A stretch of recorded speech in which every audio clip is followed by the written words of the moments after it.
docteur, gardez la parole. Alors ce matin, vous démêlez le vrai du faux avec une mission, en finir une fois pour toutes, docteur, avec les fake news sur notre santé en hiver. Et pour ça, vous avez préparé un petit quiz. Encore un quiz. Voilà. Alors, première question. Est-ce que boire un grog brûlant, ça réchauffe ou pas? Ça fait envie, ça, hein, boire un grog, à votre avis. C'est le meilleur moyen de se réchauffer? Non, non. Bah oui. Moi, je pense que oui. Moi aussi. C'est partagé, en tout cas. Mais non, c'est l'arnaque de l'hiver, ça. Parce qu'en plus, c'est vendu avec ou sans QR code. Mais en tout cas, c'est vendu sur les marchés de Noël, etc.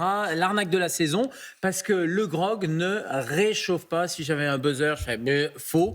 Ça réchauffe pas. Pour quelle raison? Parce qu'il y a de l'alcool.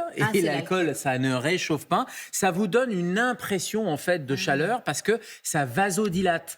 Le fait que ça soit de la boisson chaude plus de l'alcool, ça va dilater les vaisseaux, notamment en périphérie, les mains qui deviennent un peu rouges, votre visage qui devient un peu rouge, vous avez une sensation de chaleur, mais en fait vous êtes une espèce de radiateur, mais sur le balcon, quoi. C'est votre chaleur interne qui sort, en fait vous perdez votre chaleur interne qui va aller à l'extérieur.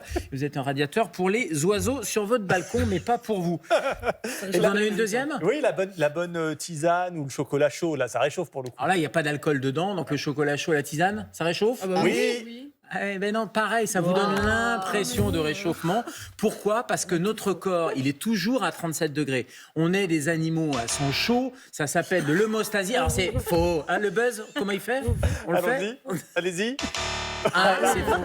C'est faux parce que ça ne réchauffe pas la température interne. En fait, on est capable tout seul, par la transpiration, par justement les vaisseaux qui s'ouvrent et qui se ferment, on est capable de réguler et de maintenir cette température à 37 degrés. Et là encore, c'est une impression de chaleur, mais ça réchauffe simplement un peu votre tube digestif, votre gorge, mais c'est tout. Allez, un petit troisième, le fameux vin chaud. Alors. Idée reçue, il n'y a presque pas d'alcool dans le vin chaud. C'est vrai? Ça s'évapore. C'est vrai? Oui. C'est vrai. Oui. Non, c'est vrai parce que le deux précédents étaient faux. Donc c'est pas Allez, vraiment, rebuzz. Faux. Oh non. C'est faux.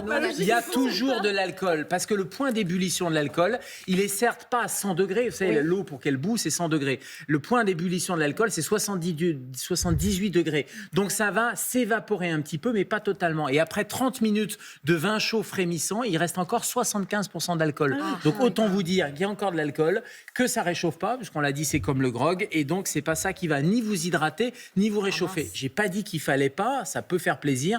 Mais en tout cas, c'est pas quelque chose qui va... Ça réchauffe au moins psychologiquement. Et puis vous pouvez être bourré avec du vin chaud, c'est ça aussi. Il reste de l'alcool et vous pouvez être bourré. J'ai bien entendu. Mais oui, vous pouvez être alcoolisé avec du vin chaud. Une petite dernière sur la vitamine D. Alors, on est tous carencés. En 10 secondes. Est-ce qu'il faut prendre de la vitamine D? Est-ce qu'on est tous carencés? Oui. Oui, on est tous carencés. Donc n'hésitez pas à aller voir votre pharmacien. Il y a des petits suppléments. Une petite cure d'1 mois, ça fera pas de mal. Merci, docteur. Merci. C'était vrai. Et des buzzers vraiment qui partent au bon moment. Attention au vin chaud.